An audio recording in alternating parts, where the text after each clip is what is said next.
Hello everyone, it's your boy, Gallon of Lube, big old tube, Yammie Noob. Today I'm going to go over the essential skills you must learn as a motorcyclist. There are no exceptions to this list because without these skills, you won't be able to ride at all. Seriously, if you somehow manage to ride without knowing any of these skills, well, hats off to you because you're probably on some sort of unicycle or a three-wheeled or maybe even a car, I don't really know. Now, before we begin, there's big news. There's big news. You literally only have 48 hours to get entered to win for our motorcycle giveaway. On October 17th, 2019 at 11:30 a.m. Central Standard Time, I will be shutting off and shutting down our merch site, and anyone entering through Patreon after that time will not be eligible to win either. If you haven't yet, you should definitely send a postcard because free entries will be picked up from our P.O. box in that afternoon on the 17th, and we will finalize our list of entrants. If you want double entries to win, use the code DOUBLE2019 at checkout on our merch page, and you'll get double entries plus 10% off your entire order. Or you can sign up on Patreon to get automatically entered to win and support our series. Also, we officially have our next motorcycles in hand, and we'll be announcing our next batch of bikes and hopefully publicly announcing our winners on October 19th, this Saturday, if we're able to get a hold of them. We've got 3 brand new bikes we'll be showing off, so you definitely want to check that out. We will be contacting you if you've won via email, phone number, if we have it in any other means of communication. So best of luck and tune in. Now without further ado, let's go. One of the most essential skills to learn as a motorcyclist is differentiating and controlling your motorcycle at both low and high speeds. It's a summary of everything you know how to do, and it's something that must be mastered. The shift between low-speed riding and high-speed riding must happen seamlessly and instantaneously. Literally anyone can figure out how to get on a bike and do 100 miles per hour in less than 30 minutes if it's in a straight line and they have enough bravery. The challenges come during slow maneuvers and fast cornering. Motorcycles handle differently between low speeds and high speeds. At low speeds, turning the handlebars to go in the directions you want, counterbalancing, hanging off the bike, and using the friction zone of the clutch are going to be the top techniques you want to master. Once your speed picks up and you're going over 10 miles per hour or so, everything changes. At higher speeds, you begin counter-steering, hanging off the inside on your turns, leaning or dropping a knee, and you kind of forget about your friction zone. It's all about your throttle from here on out. The only way to get better at any of these maneuvers, techniques, or skills is to simply practice. It's all about seat time, my dudes. The more you practice, the better you'll become, and the more fluid your transition from low speeds in a parking lot to high speeds on the highway or streets. Easy, just really sit nice and slow and you stalled. Next on our list of essential skills you must learn is clutch control. There's no way around it if you take the MSF or know someone who has a bike. Odds are bikes have manual transmissions. It won't do you any good if you can only ride an automatic either. Most bikes are manual transmissions and they are the most common by far. I think it's something like 99% of motorcycles are manual. The clutch won't hide any secrets for you. If you're a new rider, you're going to be stalling worse than a politician during a filibuster. Your clutch is one of those things that you're going to have to get accustomed to and quick. The clutch is what gets you moving, allows you to upshift and downshift and do all kinds of cool stuff. You must really figure out the balance between engaged, disengaged, friction zone, and all that. You must really figure out the balance between your clutch being disengaged, fully engaged, and that special friction zone that happens to where you're going to be switching gears. On some bikes, you might notice a harsher engagement point on a cold start and a more smooth engagement point once it's fully warmed up. If you're not used to your bike, this will cause you to stall unexpectedly. Another tip I'd like to impart on you is your stalling might not even be due to your clutch control or anything like that. Some bikes run very lean from the factory, causing them to stall more easily than other bikes. For example, the KTM RC390 that we had for a little while back for our beginner bike giveaway series back in the middle of this year, it was extremely lean from the factory and would stall almost every time I rode it. And that's not due to the fact that I don't know what I'm doing, it's due to the fact that the fueling was so lean that it would stall like that. Here's another tidbit. Your clutch will also let you know when you've missed your oil change or if your oil is in really bad shape. Because the clutch plates, transmission, and engine share the same oil, when the oil degrades, it brings down the ability of the clutch to allow smooth shifts. If you have weird shifting problems such as missed shifts,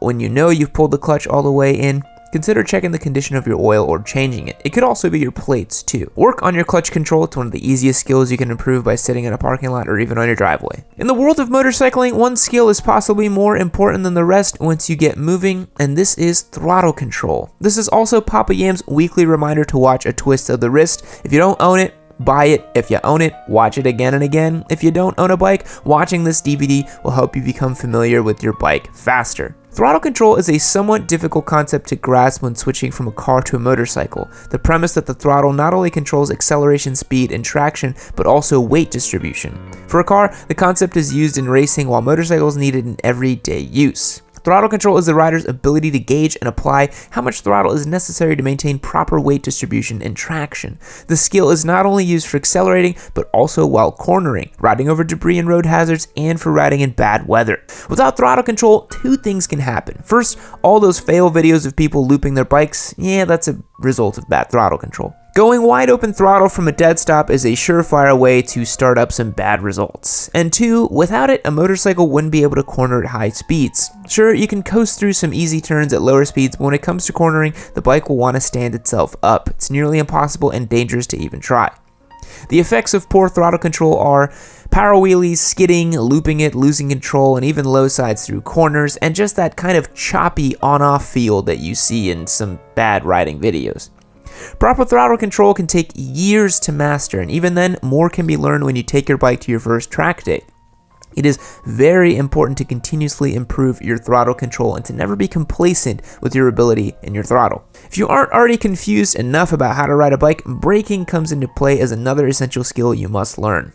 For cars, braking is very linear. Going too fast? Brake. Need to stop? Brake. Are you mid-corner? Brake. Ate a grape? Brake. The things you were taught in a car do not apply to a motorcycle. For bikes, braking is an art form, much like throttle control and clutch control. When you maneuver at slow speeds, the rear brake can aid in changing your turn angle faster, allowing you to make tighter turns. It can make your bike feel more stable. In corners, trail braking is a technique that's used instead of braking before entering the corner if you need to scrub off more speed than you anticipated. Trail braking occurs with the rider slowly releasing or trailing off the brakes up until the apex. Front and rear brakes do very different things and are controlled independently on a motorcycle. Unlike cars, you can control either one or both at the same time. The front brake is where most of the braking occurs, but too much of it can lead to a stoppie, which can scare the crap out of an unsuspecting rider.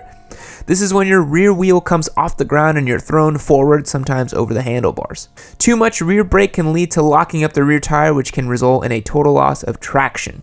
Now, in the right situation, that can be a lot of fun, but if you're not expecting it, it can be dangerous.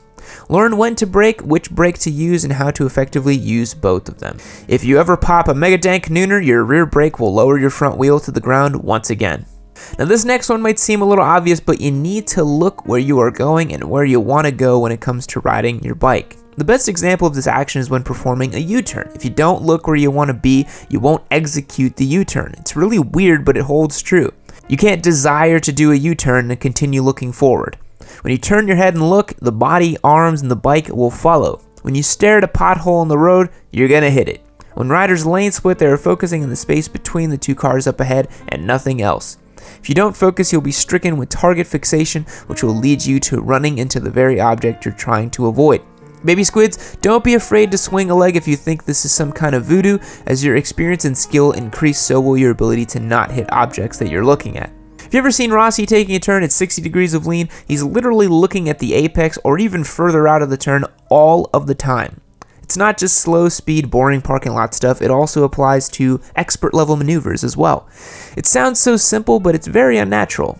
In cars, we know where we're going and we can head to that spot. U-turn can be done by looking forward after we check the surrounding areas, not so much on a bike. You must remain fixated, depending on the tightness of the turn, in order to execute it. The tighter the turn, the more you need to be locked onto where you're going and not pay attention to what is in front of you. If you have room for the turn, you'll execute it. In the first days of riding, you're going to learn how to balance your bike. It's not such a big deal as you go through the MSF or are beginning riding on a permit. Balancing becomes an essential skill when you consider the different things you're going to be doing while riding. Although I don't advocate for riding with only one hand, it's a very common practice. As riders, we use our left hand for Bluetooth phones or even to give our hands a break on our hip or lap. For some riders, letting go of the handlebars can seem scary or nearly impossible. With time and experience, you'll learn how to balance your bike with both hands one hand and even eventually with no hands.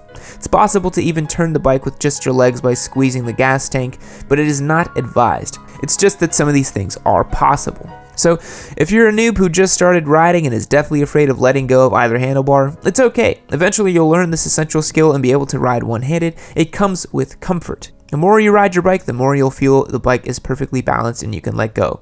What was the one thing you didn't do during the MSF? It was check your mirrors. Most of the bikes in the MSF course have their mirrors removed because the bikes are guaranteed to get dropped at one point or another. The last essential skill you need to be aware of is your surroundings. It sounds easy, but new riders are already at the highest risk for an accident. When you combine balancing, clutch and throttle control, braking, turn signals, checking mirrors, and wearing the proper gear can become a little overwhelming.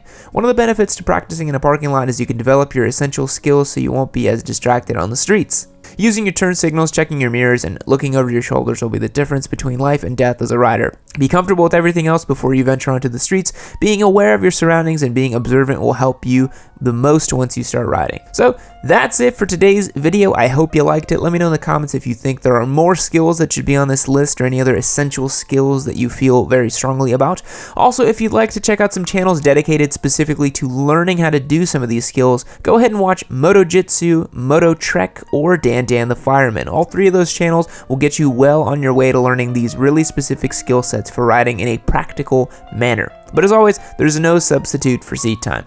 And don't forget about our motorcycle giveaway. You only have 48 more hours to get entered to win. Sign up via Patreon to get automatically entered and support our series, or you can pick up some merch, send in a letter right now for free. I will be picking up the last of the letters on October 17th in the afternoon and tallying our final list. I'll also be shutting off our merch site temporarily as well after that time until our next round of bikes start up. Thanks again for watching. Tune in next time. I'll see you later. Fact: according to a 2017 report published in Nature Communications, there's evidence that extinct emperor penguins once stood close to 6 feet tall and weighed more than 200 pounds. A true emperor. Goodbye.